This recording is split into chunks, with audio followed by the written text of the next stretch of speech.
Three wheeler যানবাহন নিয়ে সম্প্রতি বিআরটিএর জারি করা নির্দেশনা বাতিল করা হয়েছে।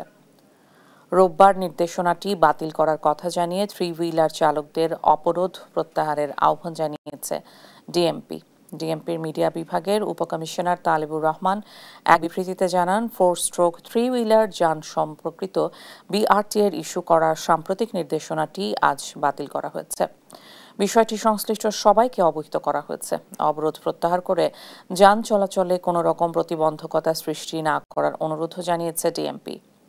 গেল 10 ফেব্রুয়ারি বিআরটিএর এক বিজ্ঞপ্তিতে জানানো হয়, অটোরিকশায় মিটারের চেয়ে বেশি ভাড়া আদায় করলে মামলা দেয়া হবে।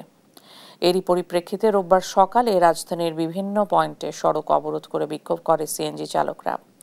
এ কারণে তীব্র যানজটের সৃষ্টিও হয়।